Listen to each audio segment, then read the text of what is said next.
Today, I'm going to be discussing how to move on from grief and loss and disappointment. And this was requested actually by someone in the comments that it actually turned out with my patient that's kind of incognito, but I love her. Um, and it actually made perfect sense when she mentioned that, because I know that she has been struggling with grief. Actually, her mom was also a patient of mine. So, there's actually a little bit of shared grief, right? Because we both knew her, and I'm very familiar with grief. So that's what I'm doing today. I'm going to break down the 5 stages of grief, and I'm going to explore strategies and paths to move forward with our lives while still honoring our pain and our loved ones. So I'm going to hide that and just have my name, but I'll have that pop back in. So, story time. I'm, as a primary care physician, I'm very familiar with grief. It's one of my wheelhouses. Unfortunately, when you know people and you counsel people in any sort of way or fashion, you will encounter grief. And so it's something that I'm familiar with. Also, just with knowing family members, right? It's just, grief, unfortunately, is a part of life, and it's a part of love. Death is a part of life, so grief is a part of life. Grief is a part of loving. When you love someone, the other side of that is grief, because we mourn when they are gone. So story time. About 3 years ago in 2018, early January 2018, my mom suffered a anoxic brain injury after having an episode of VTAC. And she was actually in a coma for quite a while. It turned out to be about a month, but at this point she had been in a coma for about a week, and we were in the hospital, and my sister received a call, and I saw her in the hallway, and she became hysterical, and she received a terrible, terrible call that her father, Nick McQueen, had been killed in his home in Chicago. He had been murdered. Someone came in and murdered him and his longtime girlfriend. And then my mom actually ended up passing after being in hospice for about 10 days this same month, or that same month. And so we buried her father. We have different fathers, but I've known her father my entire life because I'm her younger sister, and that's how blended families go. But we buried her father while my mother was still in hospice, and then about a week later, my mother passed, and some time later, we ended up having a service for her. And so obviously that was traumatic and life-changing for my sister, and for me as well. I feel like I have one half of that grief, but in a blink of an eye, she lost both her parents, who were in their 60s, young and vibrant, and both completely unexpected, completely. And my mother, so part of the story is my sister and her father, and dealing with this overwhelming grief, just unimaginable grief. And my mother, as I mentioned, was in hospice for about 10 days, but she was in a coma for about a month, a little less than a month. And that was almost a slow type of death and grief. And through that time, I experienced the 5 stages of grief in a prolonged way, and my sister also experienced it. And then after our parents passed, also continued to experience it. And I sought out resources and communities to try to cope with this grief. And on some hand, in some ways it was better, but some ways sharing the grief and the experience with other people, especially with my mother and the anoxic brain injury, was actually more traumatic.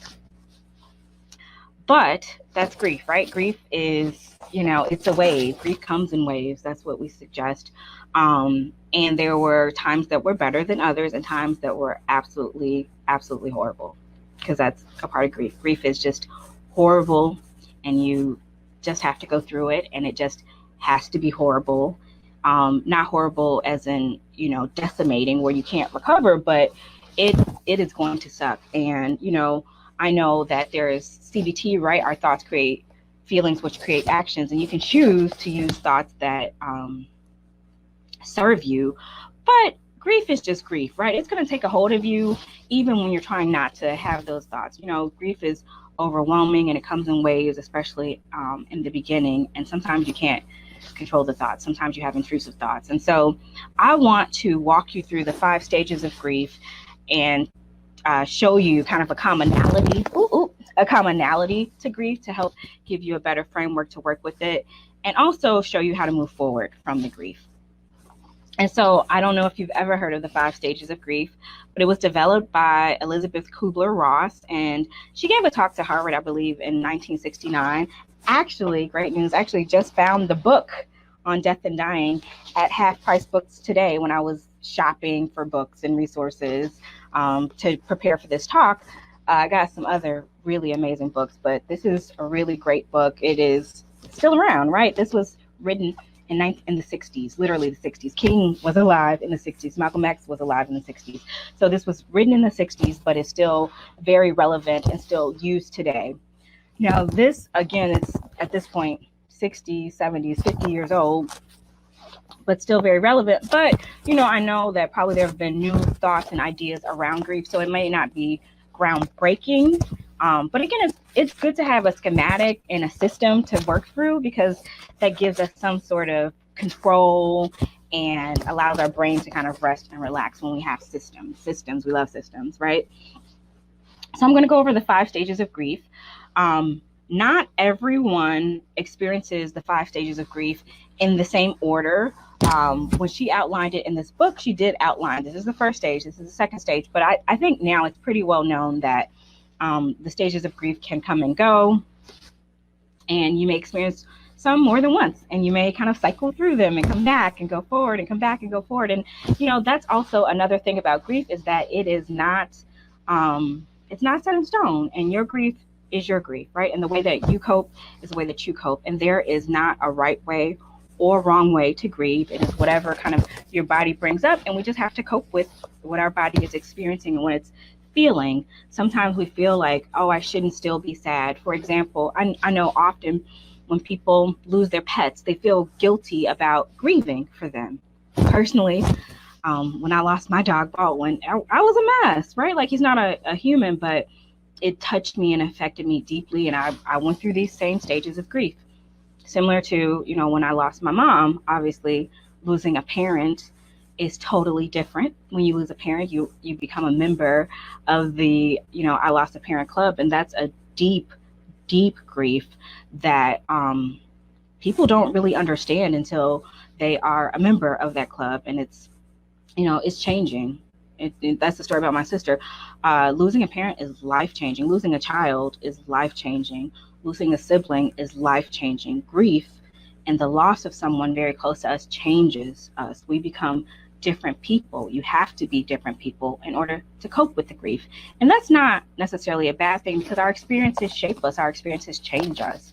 Life is change. That's the only constant thing in life, is change, is that things will change, people will change, people will pass. And that's the one stable, the one constant thing. So I'm going to go over the 5 stages of grief. And then after that, we're going to kind of talk about it, maybe give some examples, and I'm going to touch on then ways to move on from the grief, because part of it is we want to acknowledge it and honor it and be in it and have our feelings of it.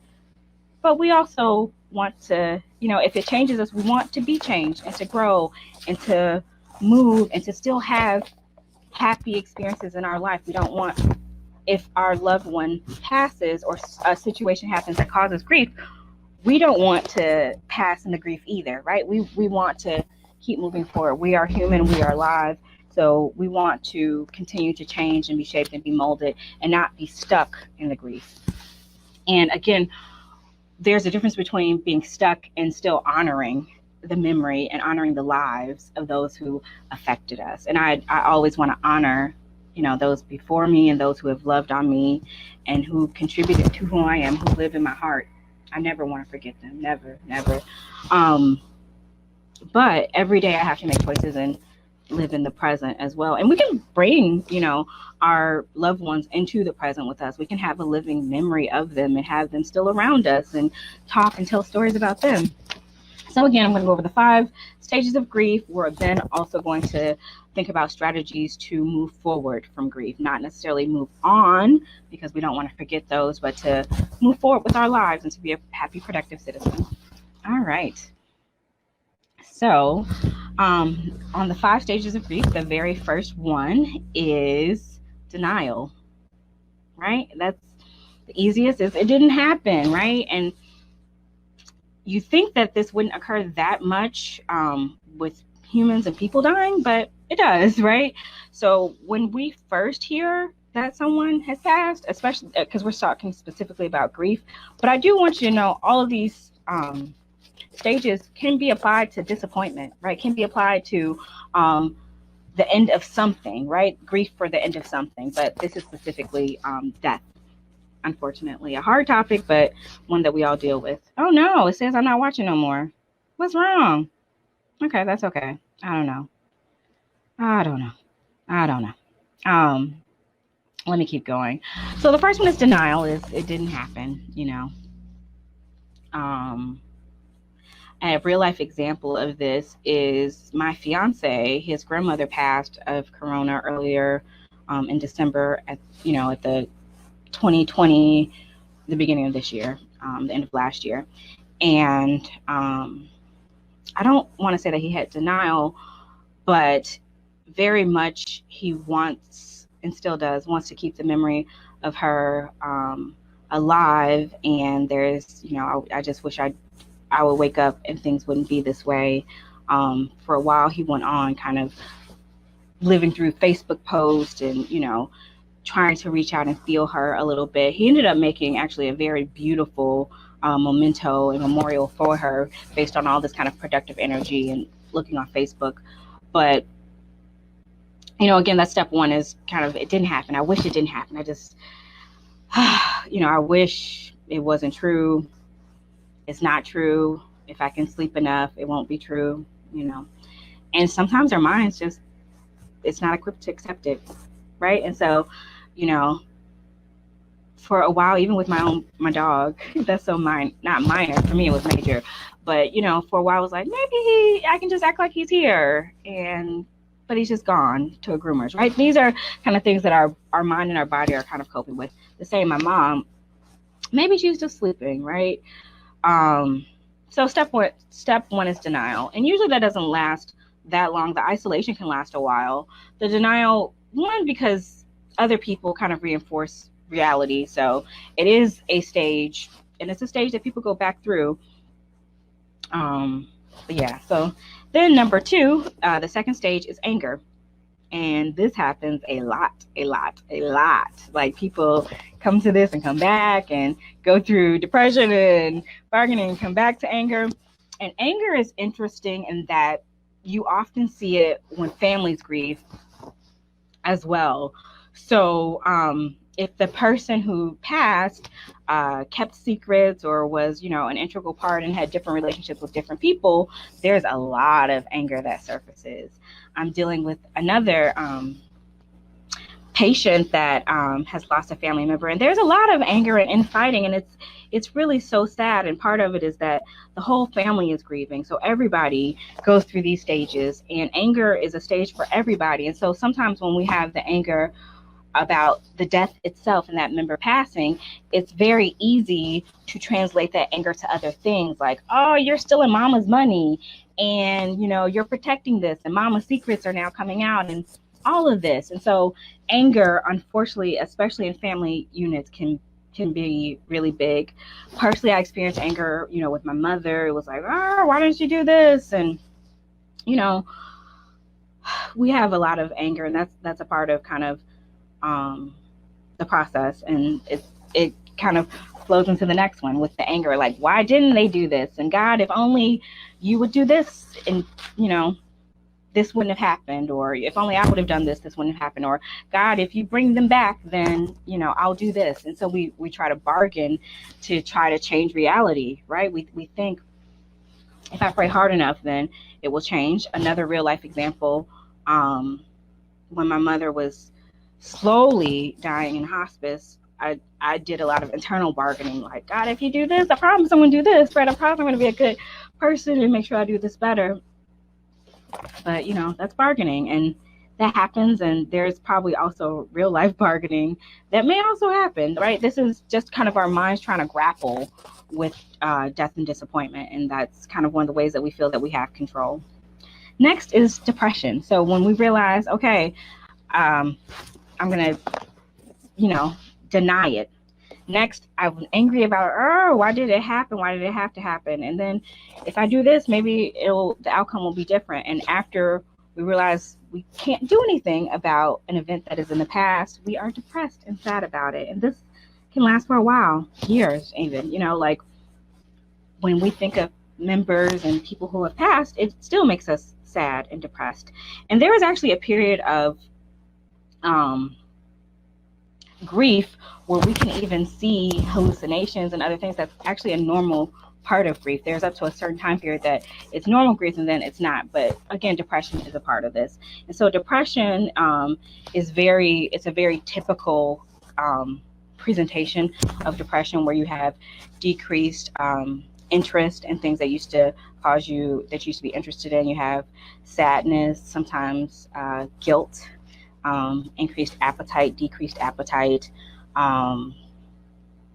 decreased concentration, changes in how you're moving, and possibly even suicidal thoughts. And again, initially surrounding the initial grief and loss, some of this is normal and expected.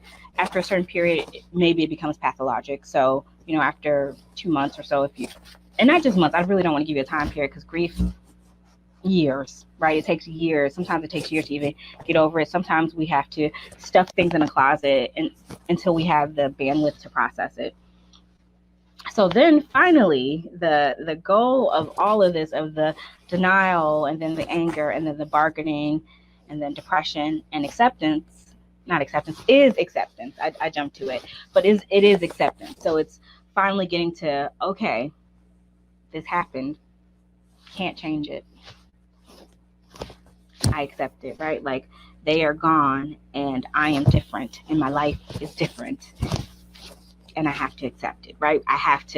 That is what is, that is reality, and you have to accept it. And so I want to make the connection between grief and disappointment, because again, sometimes grief is over a person, but it's also sometimes over outcomes. Sometimes we have relationships that end and we grieve that. We grieve what we thought was and what we want it to be. Hi, somebody has joined. What we want it to be.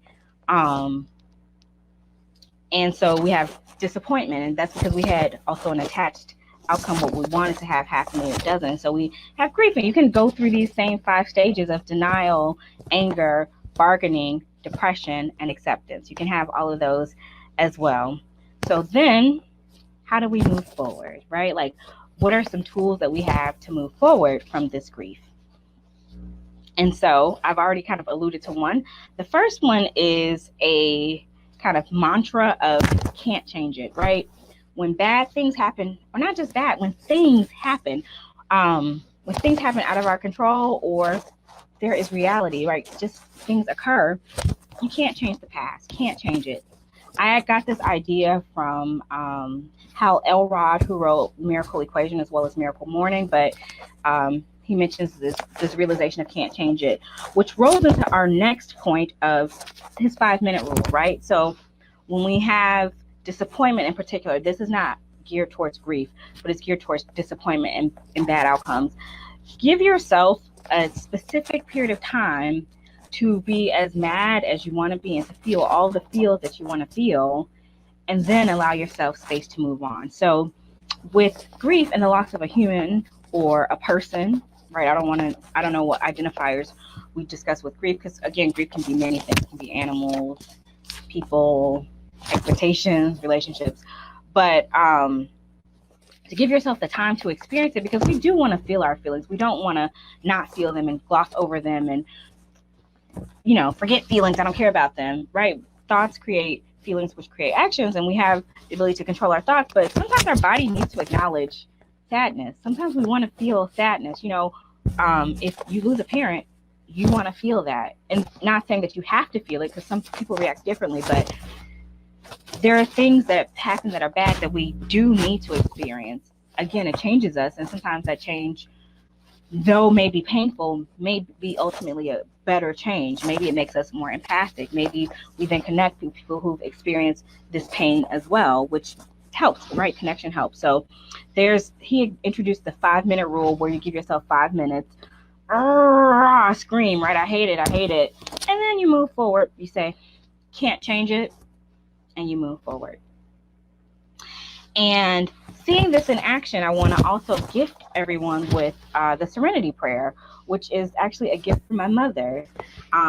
She struggled with addiction and substance abuse in her life. And as part of that gift, I went to NA with her when I was a young child, probably, 7 through 9. And this is where I first heard the Serenity Prayer. And so as a young child, I was taught this mantra, and I absolutely lived by it. I learned that, people fall down and they're not perfect. But, if we recognize our mistakes and try to amend them, we move forward with our lives. And so the Serenity Prayer is, God, grant me the serenity to accept the things I cannot change, the courage to change the things that I can, and the wisdom to know the difference. And so step 1 of that is the serenity and calm and peace of mind to accept the things that I cannot change. Acceptance, the number 5 stage of grief, of the Kubler-Ross's stage of grief. Hi, everyone. I can't see you. Hi, thank you for joining. Oh, man, I wish I could see you directly. Ooh, nope. Sorry. These are banners. Let me see if I can see your comments. Private chat, please message me if you can see me. Nope, that's not it. That's okay. Comments. I don't see anybody posting a comment. That might just be me, though. Sorry if you have tried. It'll be better next week. But, accepting, having the serenity and peace of mind to accept what we can't change. There are things that we cannot change. Grief, when we lose loved ones, we can't change it, right? I've had... I won't say quite a bit of loss, but I've had significant loss of really important people in my life. Can't change it. You got to move forward. Ooh, I got a plus. I wish I saw you. I wish I could see who you are. I think in the replay I can. I'm using a new, as you see the StreamYard that way, I'm using that, and it's a different studio, and I can't see the comments. Next week, I promise it will be better. Ronnie! Hi, cousin. Thank you. I love you. Thank you. My family is so supportive. They're amazing. Ronnie, since we're talking about grief, she lost her dad. And again, it's life-changing, right? Like you live with this loss every day, especially, again, your parent you're unfortunately a part of this like lost parent crew that only other people who've had the grief kind of understand, and it's overwhelming and it's life-changing, but we can move forward and be better people for it. We can carry their stories and their influences in our heart and with us and pass that on to other people, which, Ronnie's dad, Chuck, was amazing. He's given me so many opportunities and has been influential in my life. So, again, let's go over the 3 steps to recover from grief. It is the 5-minute rule. So give yourself some time to experience the grief and the frustration and say, why did this happen? And I hate it and it sucks and why me? Then the realization of can't change it. What can we do about things that have happened? Except with the Serenity Prayer, the serenity to accept the things we can't change. Second step, though, is the courage to change the things that we can, right? The being better, the moving forward and moving past the grief and working past the grief. Or if you don't have the capacity, putting it in the closet until you do have the capacity to work on it. But just, being courageous and brave in your life and moving forward when you can. And the wisdom, right? To know the difference, the knowledge of this is something I can change and this is something that I can't. This is my past. This has happened. This is an external event. I have no power over that, but I can change my response to it. I can change my thoughts from it. I can change my feelings and actions towards it as well. So it concludes my talk. Or those are the 5 steps.